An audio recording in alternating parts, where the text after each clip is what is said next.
Welcome to Review Capsule 3. Part 3, the first phase of industrialization. I put a little star there because there's going to be a second phase of industrialization.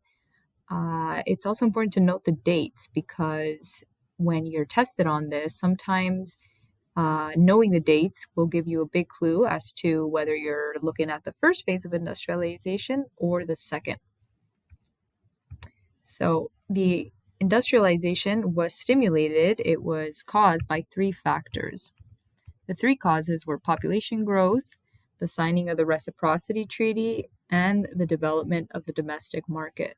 So maybe a good time to pause and write these down and think about why these three things would stimulate industrialization. So it's clear that with population growth, you're going to have a lot more people to feed. So this will cause certain industries like food to boom.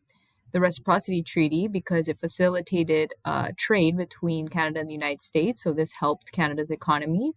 And the development of the domestic market. So how will Canada develop its domestic market? What will stimulate the economy? Well, uniting the provinces and trading with each other, and maybe by using a railway network to trade goods, this will all help stimulate Canada's domestic market. So during the first phase of industrialization, we see a shift to mechanization. So before mechanization, we had craftsmen making things such as shoes. And with mechanization, now we have machines making products. So everything becomes a lot faster. And the human is now just tasked with doing simplistic, repetitive work, like making a machine work, pressing a button. And this will cause your products to be created faster. So we can see that in document 35. So take a pause there and look at document 35. So the consequence of these new tools in factories meant that you could go from making 2 pairs of shoes in one day, which takes a long time if you're doing it all by yourself with your hands, to using a machine where you can make 300 pairs a day. So mechanization made products much easier and quicker to create.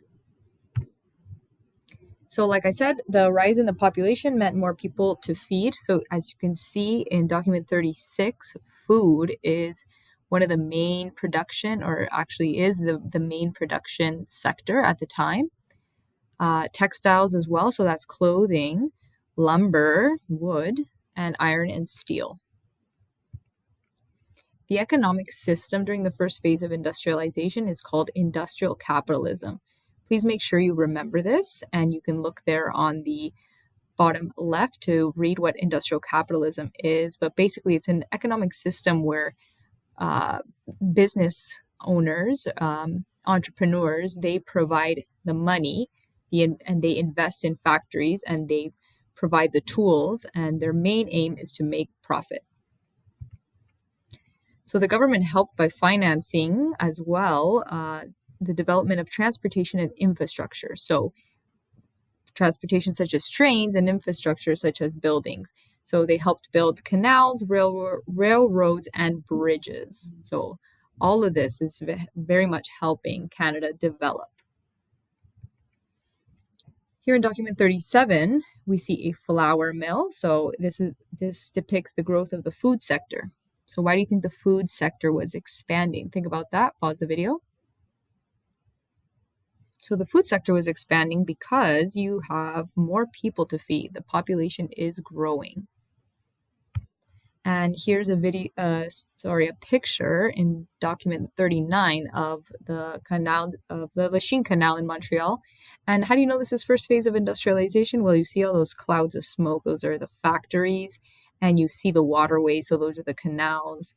And so this image here, aside from giving you the date, depicts the first phase of industrialization and what things might have looked like back then in Montreal. So the development of the railway network. So you needed a form of transportation to unite the colonies and to transport goods. So we have the construction of the intercolonial railway. So the railway would help unite Canada by linking the Maritimes with the province of Canada.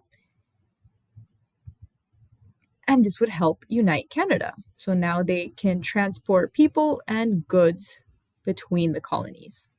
So you can see there, document 44, how the Grand Trunk and Intercolonial Railway are expanding throughout the colonies and providing vital means of transportation of goods and people.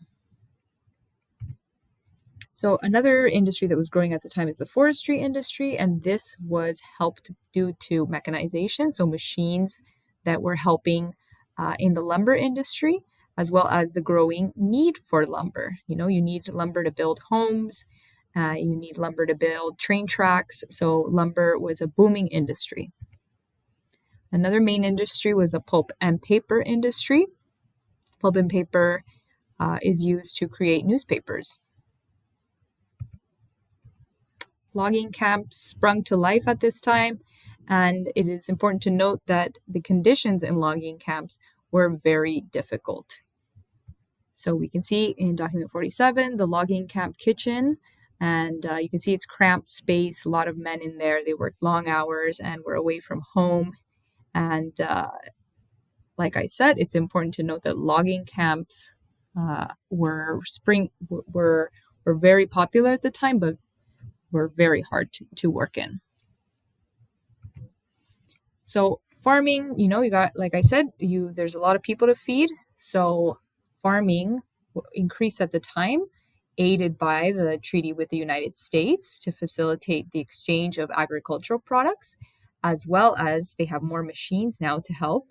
And this resulted in, important to note, crop diversification. So more crops, different crops are being produced, and an increase in dairy production. So people like to drink milk, and this caused the dairy industry to be very popular. So that is your summary of part 3. Pause the video. And now we are going to turn to some practice questions. Number 1, what is the change depicted in document 35? Please pause the video as I will give you the answer. Okay, so the answer to this question is mechanization. So mechanization, the switch to machines, helped make products faster, easier.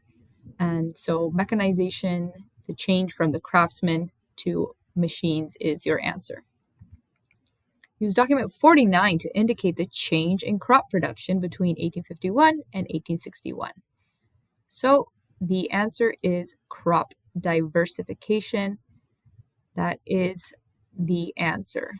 So different crops are being produced and more of certain crops are being produced. How did the expansion of the railway benefit the colonies economically? Pause the video. So in terms of the economy, the railway network would help boost the economy by providing a vital form of transportation between the colonies so that they could trade goods and so that they could transport people to work around the different colonies. So that is the answer. And we've seen this one before, so maybe you remember the answer, but why do you think the food sector was expanding at this time? And the answer is because the population was growing and you needed to feed more people. Therefore, they built flour mills to create, to produce flour. And that is the end of capsule number 3.